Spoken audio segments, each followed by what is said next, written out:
vender para nós uma granja. Ele vendia uva aqui na cidade, ele é conhecido como Pedro do Ovo. Distribuiu, queria que a gente comprasse para ele terminar a faculdade do filho, está terminando medicina, fazendo medicina em Aracaju. Quando nós tivemos contato com ele, e fomos lá visitar a granja, coisa e tal, acho que o Joel estava junto a primeira vez. Estava junto a primeira vez, tá? Nós fomos ver a granja do Pedro. Olhamos. Era um negócio até interessante como negócio.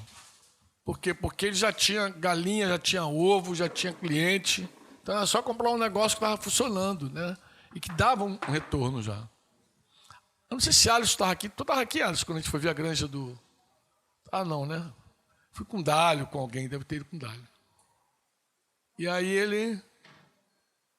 O negócio era muito bom, mas a gente achou maior covardia comprar algo de alguém que estava numa pressão, numa necessidade.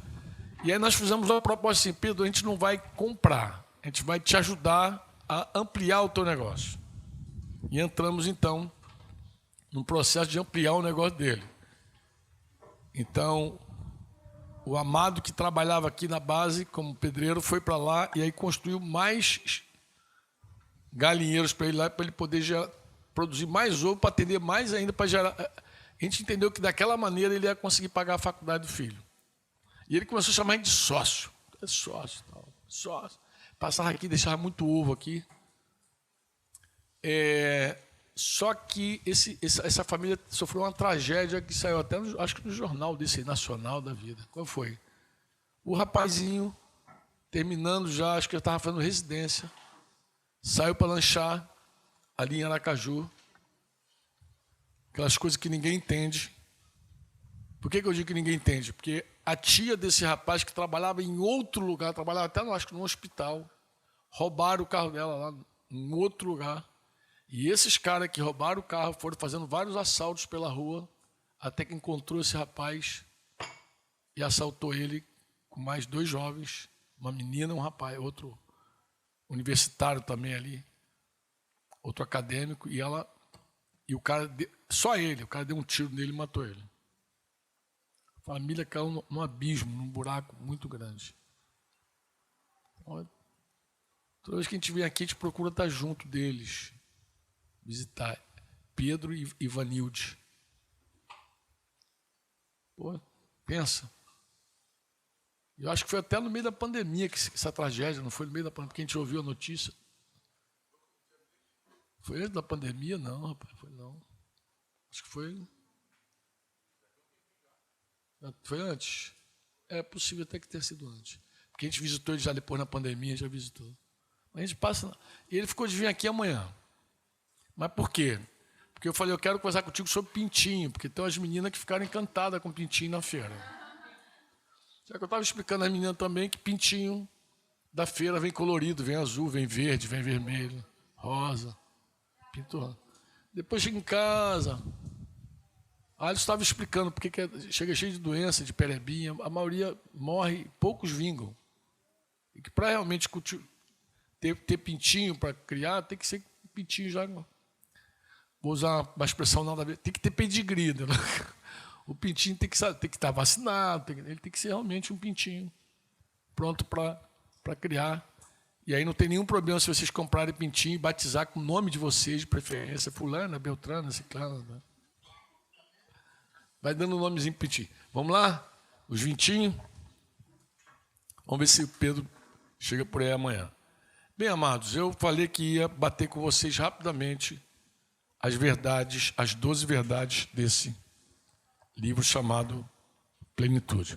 Fiz aquela introdução agora para falar sobre a importância do coração de Deus. Como assim, Franco? Como Deus sofre com algumas coisas. E sofre, inclusive, com o nosso pecado. Sofre quando a gente também não consegue ver o amor dele, se entregar ao amor dele. Ele sofre também quando a gente não consegue ver o coração dele manso e humilde. Ele sofre.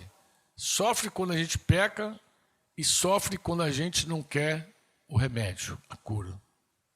por alguma razão, ou por medo, ou por alguma razão, por orgulho, mas ele sofre. O coração do nosso pai é um coração sofredor. A primeira verdade que eu estabeleci nesse livro é uma verdade que eu arranquei lá de Efésios 11. Né? Efésios 11, de 4, principalmente os versículos 13 e 14, é onde eu me baseei para dizer o seguinte. Acho que até botei essa frase aqui: o nosso crescimento está no coração de Deus. Está no coração, se liga. Está no coração de Deus. Deus anela por isso, né? Quando eu falei com vocês aqui que Deus é um Deus doador, abre lá Efésios 4. Olha que coisa interessante. Eu falei com vocês assim, irmãos, Deus é doador, Deus deu à igreja. Eu falei que Deus deu à família, mas a gente falou de doação aqui, da oferta, lembra? Eu falei que Deus deu Jesus, Jesus deu o Espírito Santo nos deu a família, lembra? A igreja.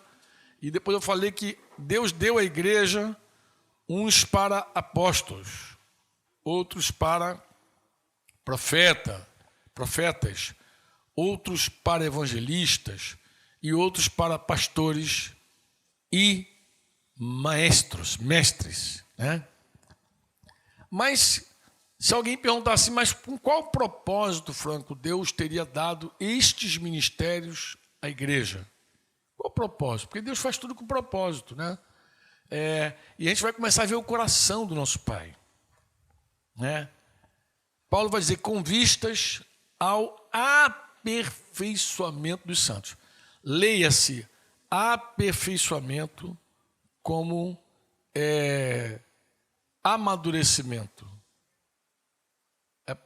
Aperfeiçoar aqui de ser perfeito, de ser maduro, de ser teleiós, né? Com vista ao aperfeiçoamento dos santos para o desempenho do seu serviço, para a edificação do corpo de Cristo. Você vai ver que ele vai falar do Paulo vai falar do propósito, do propósito. E ele diz que tem uma meta. Esses ministérios, apóstolo, profeta, evangelista, tem uma meta. Qual é a meta desses caras? Desse trabalho, desses dons, desses homens doados? É até que todos cheguemos à unidade da fé. Primeira coisa, unidade da fé. E do pleno conhecimento do Filho de Deus. Olha a meta, olha só a meta. Até que todos cheguemos à unidade da fé e do pleno conhecimento do Filho de Deus. A pessoa tu conhecer plenamente Jesus, na altura, profundidade, largura, conhecer Jesus no seu conhecer plenamente Jesus, conhecer plenamente. Não consegue pensar em algo assim? Até que você consiga, até que a gente alcance unidade e até que a gente chegue ao pleno conhecimento do Filho de Deus. E agora ele vai dizer assim, ao estado de pessoa madura, a estatura de varão perfeito, vai em várias versões, ao estado de pessoa madura, à medida da estatura da plenitude de Cristo. Então você vê que Deus quer que cresçamos e que a gente chegue lá. E para isso ele deu apóstolo, profeta, evangelista. Deus tem uma meta clara. Tanto os ministérios precisam entender isso, quanto o povo. Então você vê, por que os ministérios precisam entender? Porque se eles não entendem, eles trabalham solitariamente. Eles não são plural, eles são sozinhos. Sozinho. Uma igreja saudável, ela necessita de ministérios, de mais de um homem. Tem um apóstolo, mas tem que ter profeta, tem que ter evangelista, tem que ter esses ministérios, esses homens. E esses homens trabalham para que todos trabalhem. Não é eles fazendo tudo, não. É outro equívoco. Aqui é eles trabalhando para que todos trabalhem. O aperfeiçoamento dos santos para o desempenho do seu serviço. Ou seja, os santos vão desempenhar o seu serviço. Agora, olha o versículo 14, o coração do nosso Pai. Para que não mais sejamos como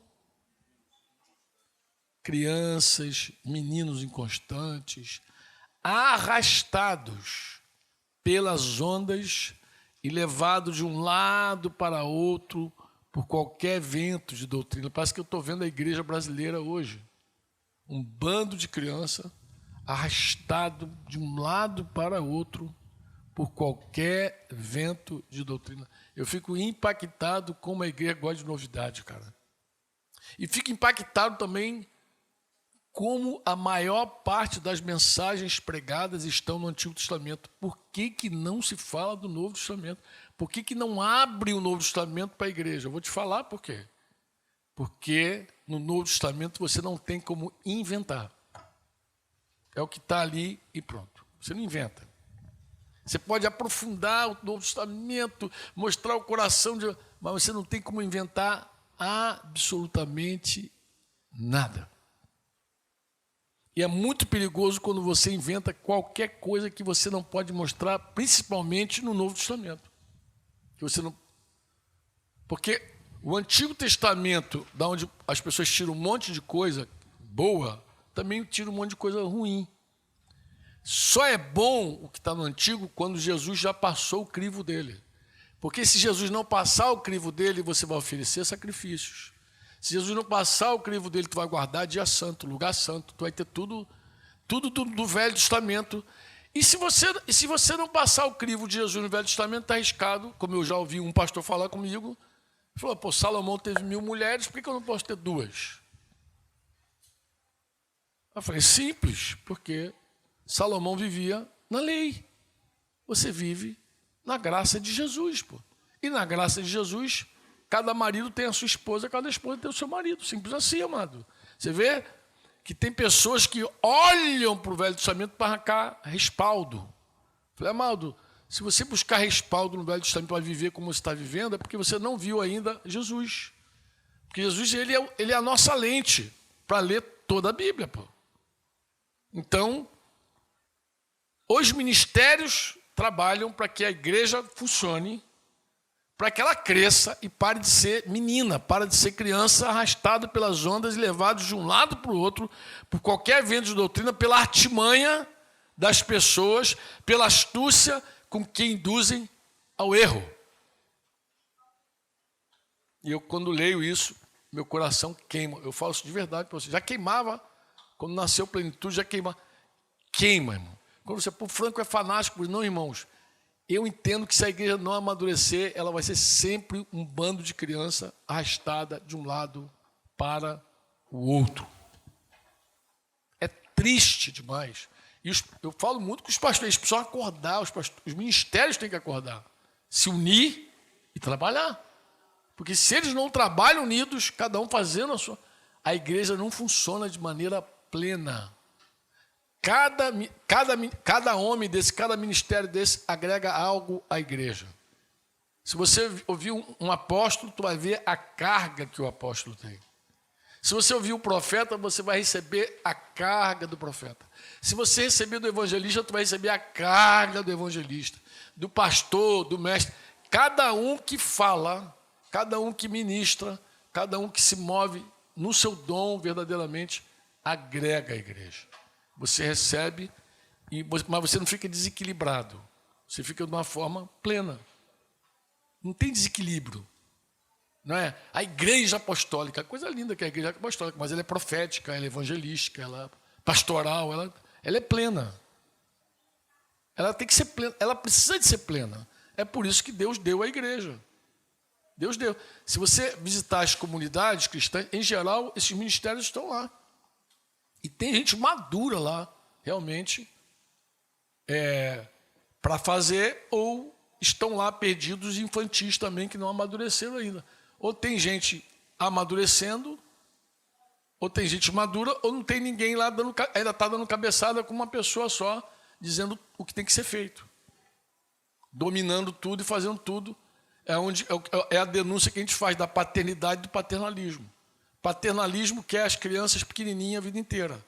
A paternidade quer que os filhos cresçam e se tornem maiores. O filho é flecha na mão do guerreiro. Ele precisa ir onde você não foi, onde você não alcançou, vai teu filho. E você lança, lança. E os filhos cantam, né? Como flecha que acerta o alvo. Eu quero ser usado. Filho é lançado, filho é atirado, filho vai longe, e ele tem que ir longe. Se você começa a agarrar as pessoas e mantê-las pequeninas do teu lado, isso não é paternidade, isso é paternalismo. Uma visão saudável do reino de Deus, verdadeira do reino de Deus, é homens trabalhando para o amadurecimento da igreja, para que surjam outros ministérios, inclusive, até porque nós passamos, nós morremos, nós ficamos, e Deus sempre vai levantar novos ministérios, gente que vai abraçando e que vai seguindo adiante. Ele volta para cá aqui, volta para o versículo 14, para que não mais sejamos como crianças, arrastados pelas ondas, levados de um lado para outro, tá? Mas ele vai dar um ponto aqui final, preste atenção. Mas, ao invés de ser criança arrastado, mas seguindo a verdade em amor. Deixa eu dizer uma coisa para você. A palavra no original aí para seguindo é falando. Tu pode procurar aí no teu dicionário grego e você vai ver, não sei porquê, não sei se a NVT já corrigiu isso. NVT é falando? É? Ah, legal. Mas as versões mais antigas falam, seguindo a verdade em amor, cresçamos em tudo naquele que é a cabeça, Cristo, de quem todo o corpo, diga todo o corpo, diz com força, amada, acorda, tomou café, pô, agora, diga todo o corpo, bem ajustado e consolidado, e mais o que? Pelo auxílio de todas as juntas. Lembra? Segundo a justa cooperação de cada parte, faz o que todo o corpo? Efetua o seu próprio crescimento para a edificação de si mesmo em amor. Então, como é que Deus trabalha de forma maravilhosa? Deus dá ministérios à igreja, esses ministérios faz todo mundo trabalhar, e todo mundo trabalhando vai começar a seguir ou falar a verdade em amor. Não é só falar a verdade, porque falar a verdade a gente pode falar até com raiva. Estava numa reunião, ocasião, irmão, uma reunião e depois numa passeando também, o irmão falou, mas finalmente eu falei a verdade, importante que eu falei a verdade. Eu falei, amado, falar a verdade não é tudo. Ele, como não? Eu falei, não é. Falar a verdade, irmão, tem que ser em amor. O que é falar a verdade em amor? O amor não busca seus próprios interesses. Então eu posso falar um monte de verdade contigo porque eu estou chateado contigo, azedo. Pisou no meu pé, falei um monte de verdade para você. Isso não vai te edificar, isso não vai te fazer bem, isso vai te destruir, isso vai te magoar. Falar a verdade em amor é quando você quer tanto o bem da outra pessoa, tanto bem da outra pessoa, que você vai sentar com ela e vai dizer assim, eu preciso conversar contigo. Por quê?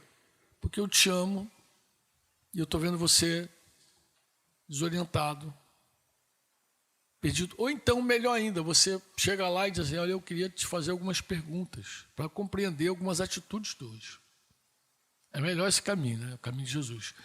Porque você vai fazer o quê? Você pergunta porque você não sabe. Primeiro que você pensa que sabe, mas pergunta. Uma vez que você ouviu as respostas, se elas contradizem a verdade de Deus, você fala a verdade em amor. Fala, olha, isso que você falou, eu compreendo tua dor, compreendo tua indignação, compreendo tudo. mas isso não está de acordo com a verdade de Deus. A palavra diz isso, diz isso, diz isso. E assim nós repreendemos, corrigimos, consolamos, animamos os discípulos de Jesus. Amém ou não? Os pais deveriam falar a verdade com os filhos em amor. Na verdade, os pais deveriam fazer tudo em casa em amor. Até a correção, até a vara no bumbum tinha que ser movido pelo amor. Quando a gente ensina, por exemplo, os pais a corrigir os filhos, a gente sempre fala dos 5 nunca, não sei se você lembra. Nunca é irado. Por quê? Porque se a ira já não é amor. Se começar a cuspir fogo perto de mim, vai ser ruim. Porque eu já vou dizer, amado, não é amor. O amor é brando. O amor é suave.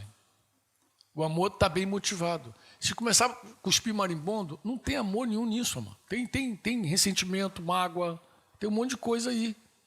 Não é amor. Amor. Objetivo outro. Diga, o amor, tudo sofre, tudo crê, tudo suporta e tudo. Você sabe tudo sobre o amor, pô. Então, falar a verdade tem que ser com o motivo certo. O motivo é você. 2, falar a verdade tem que ser da forma certa. Como? Brando, manso. Por que tu acha que eu pedi perdão àquele irmão? Porque eu vi que eu pequei, eu perdi a brandura com ele. Eu perdi a linha. Não fui como Jesus com ele, pô. Então tive que me humilhar com ele, com a esposa dele, com o presbitério, com meu filho, todo mundo estava lá. E pedir perdão, porque não é parecido com Jesus, acabou. Não é igual a Jesus, acabou. E Jesus se move sempre pelo amor. Jesus se move sempre com terna compaixão. Então, até na hora de você repreender alguém que está no furo, é terna compaixão. Você não está ali magoado, ressentido, nada. Eu até falo com os irmãos, filho, se você for repreender um caloteiro, a primeira coisa que você dá é uma boa notícia para o caloteiro. Qual é? Você não me deve mais nada, está perdoado. Dá logo a boa notícia para ele. Quando ele festejar, tu fala assim, agora eu tenho que seguir te amando, pô. Deixa eu seguir te amando. Senta aqui, meu filho, pro teu bem. Desde que você chegou entre nós, você pega dinheiro, não paga, pega, enrola. Você é um papai pipa, isso não é. Em suma, vai lá. Mas você já deixou claro que o motivo não é dinheiro. Não é que ele te pague, que ele te devolva. Você quer o bem dele. Por isso também, falar a verdade em amor é oportuno. Então tem que ser motivo certo, forma certa, e tem que ser como maçã de ouro em bandeja de prata. Ela tem que ser dita no tempo oportuno. Porque você corrige isso, sabe como? Quando você começa a perguntar ao Espírito Santo, Senhor, eu estou indo falar com Aloísio. Por qual razão, Senhor, que eu vou? É por minha causa ou é por causa dele? Sonda-me, Senhor, e me conhece. Senhor, tu me sonda. Vê se o motivo, o combustível que me leva a falar com ele é minha ira, minha indignação, minha discordância. O que me leva a falar com meu irmão? 1. 2. Senhor, eu quero brandura. Eu quero comunicar para meu irmão que o meu alvo é ele. Então domina, preside sobre a nossa conversa. Faz a tua vontade. Quantos me entendem? Você pode dizer amém ou não? E depois fala assim, Senhor, eu quero ser oportuno também. Eu não quero ser atropelando. Eu quero ser oportuno. Eu quero ver a oportunidade. É agora. Não posso deixar passar.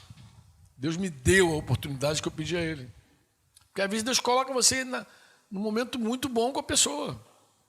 Porque tem gente que fica caçando toda hora, tem que caçar toda hora, tem que ir lá confrontar. Para, isso também, de verdade, isso cansa, amado. Também não é amor. Parece que você está um fiscal do IBAMA, um fiscal você está querendo caçar o furo da pessoa. E a pessoa se sente ruim, pô. Tudo que você fala, o cara está ali. Pô, eu quero falar contigo. 1 a 1. Pô, calma. Pelo amor de Deus. Não há quem aguente um negócio desse. Pede para ser oportuno.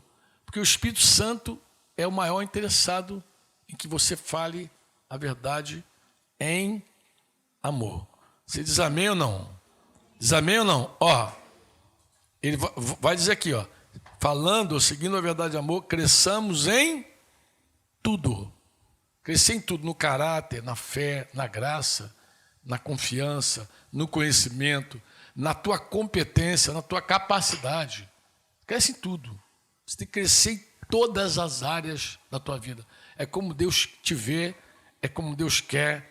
E eu vou falar para você, é como está dentro do coração do nosso Pai.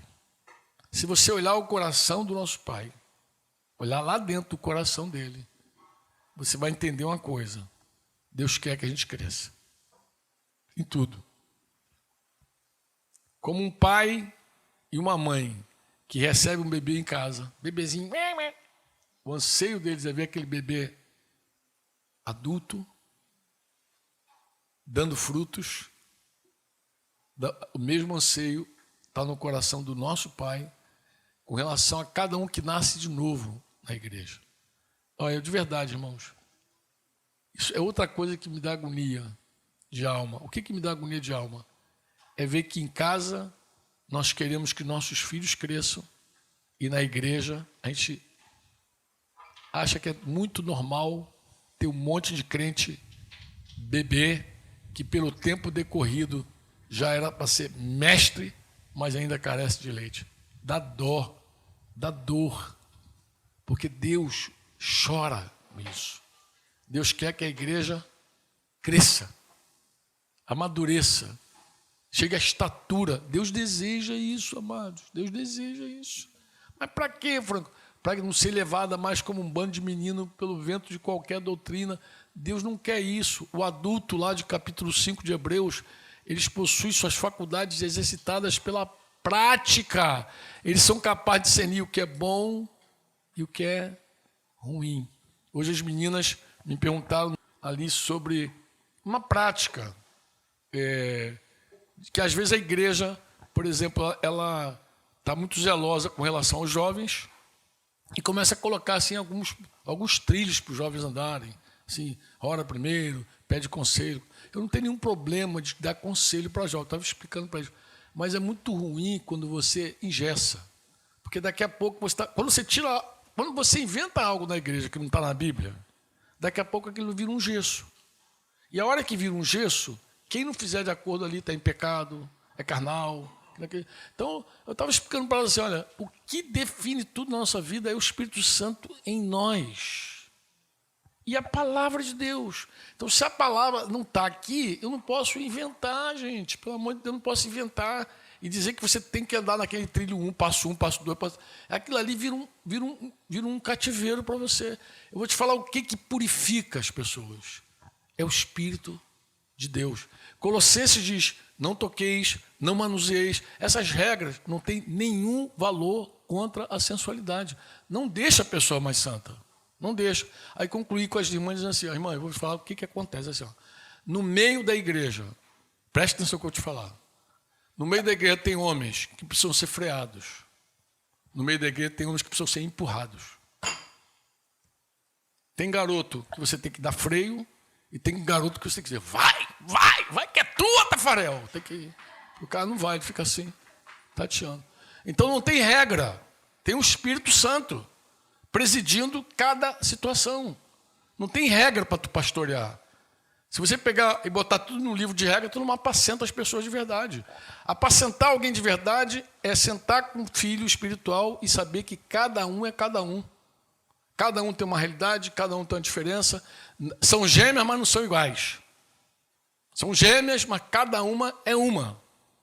Deu para entender ou não? É uma mente diferente, uma sensibilidade diferente, carga diferente. São irmãs, mas não são iguais. Saíram da mesma barriguinha, do mesmo papai, mas não são iguais. Então, na igreja é igual. Na igreja você tem lá um monte de irmão, mas não é igual. Pastorear com regrinha pode favorecer um monte de gente, mas não favorece o verdadeiro apacento. E não te faz crescer como pastor também. Porque pastor tem que depender do Espírito Santo, não de regra. E da palavra, pô. Na palavra tá bom. A palavra diz isso. Amém. Estava falando aqui que o pai de uma menina que está aqui, conheci muito jovenzinho, ele solteiro, né, solteirão, as irmãs orando por ele, tinha até um monte de irmã orando, não sei porquê, mas Deus sabe. não é tão bonito assim, mas era homem, né? Isso é importante. Mas eu lembro que uma vez ele ficou me perturbando, falou assim, mas fala aí, Hebe, fala aí. Pitoquinha é pecado? Dá uma pitoquinha assim, é pecado. Olha o jeitinho dele. Acho que deve falar até hoje assim. Pitoquinha é pecado? Mas, querido, eu não posso abrir a Bíblia aqui e mostrar que pitoquinha é pecado. Como é que eu vou dizer para você que é pecado? Se eu não posso abrir a Bíblia e dizer é pecado, como é que eu vou dizer que é pecado? Eu vou dizer o que é pecado. Defraudar alguém é pecado. Se você defraudar alguém dando a mão, então não dê a mão. Se você defrauda, porque aí tu vê que varia de pessoa para pessoa, Thalita. De pessoa para pessoa. Isso é pessoal.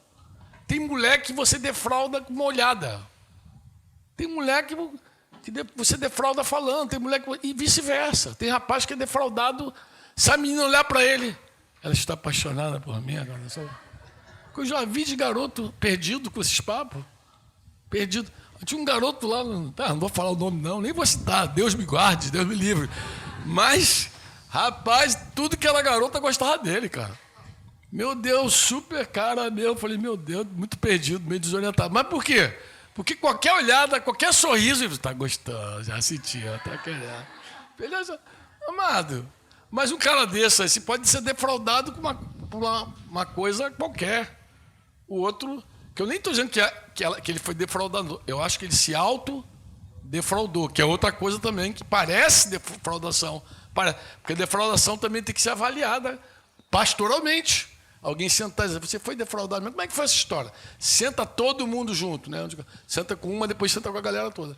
Todo mundo envolvido, todo mundo quer parte do problema e da solução. Vem cá, querido, você está dizendo que foi defraudado, mas o que ele fez para te defraudar? Ele olhou para mim assim. Aí tu vai dizer, filha, na verdade ele não te defraudou, na verdade ele olhou para você. Mas você se autodefraudou. Agora você tem uma ovelhinha aqui que se autodefrauda, você sabe como lidar com ela. Ela se autodefrauda. Você vai pastorear. Então não tem regra, amados. Que regra que tu vai colocar? Jejua 3 meses, aí 4 meses tu fica não sei o quê, aí 5 não sei aonde. Cara, legal, se quiser andar assim, mas eu aconselho. Se for me pedir meu conselho, eu falei, querido, dependa do Espírito de Deus. Discipule de verdade. Pastoreie de verdade. Esteja relacionando de verdade com as pessoas e você vai ver que Jesus não deixa falhar nada. Alguns rapazes vão ficar igual o beija-flor, beijando um monte de flor, até acertar uma, porque eles são sem noção mesmo. Outros vão ali no lago, vão botar 10 varas para ver se um peixe fisga. Outros são direto, reto, objetivo, maduro. Ele vai chegar lá, Deus me falou, é você, não vai te cercar, não vai partir logo, vai ser objetivo. Inclusive eu gosto de cara objetivo. Eu digo para ele, cara, tá convicto, tá certa? Então vai lá, filho. Vai lá e conversa com a moça. E diz, estou gostando de você. 1. 2, eu vou te fazer uma pergunta clara. Posso orar por você? A menina só tem 3 respostas possíveis. Qual é a primeira? A primeira não, logo já partiu assim. Já partiu para o não? Ó, eu vou falar quais são as 3 respostas para a gente ir para o intervalo, que essa conversa está ficando ruim aqui, Mateus. A primeira resposta é sim. Pode ser um vou pensar também, mas vou pensar e sim. Vou pensar e sim. Ó, pode ser um não temporário. Pode ser um não definitivo. Não. Ok, não, de verdade não. Mas aí o cara vai, é ele Deus, pô. Mas ele já... Por quê? Para não ficar aquelas insinuações esquisitas. Mas a gente aconselha o rapaz assim, ó. Antes de você falar alguma coisa, conheça a moça. Seja amigo. Por quê? Porque na hora que você falar, gosto dela, ela vai virar uma princesa. Quando ela ver você, ela vai ser outra pessoa. Ela chegar em ele, tá de mim. Não faz. Ela vai perder, ela vai perder a naturalidade dela. E você não vai conhecê-la de fato. Então se aproxima, meu conselho para a rapaziada, se aproxima como amigo. Observa, olha, amigo, acompanha, vê como ela lida com os pais, vê como ela lida com o próximo, vê como ela lida com a obra, vê qual é o relacionamento dela com o Espírito Santo. Vai vendo, esse negócio está virando outra coisa aqui, Mateus, me socorre. Vai lendo, vai conversando, não estou falando sério, vai sendo amigo. Depois de amigo, convicto, coisa e tal, debaixo de conselho ali, é o meu conselho, estou dando um conselho, não estou dizendo que é regra. Aí você, irmão, seja direto, objetivo.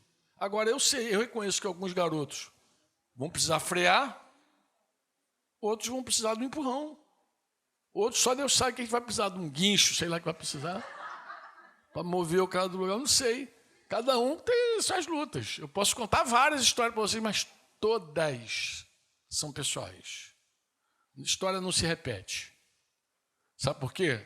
Porque você é único, você é única. Você tem o teu testemunho e a tua história. Amém? Não pensa que a tua história vai ser igualzinha daquele romance que você leu. Cadê a minha do romance? Perdi ela de vista, deve estar lá na cozinha. Não será igual.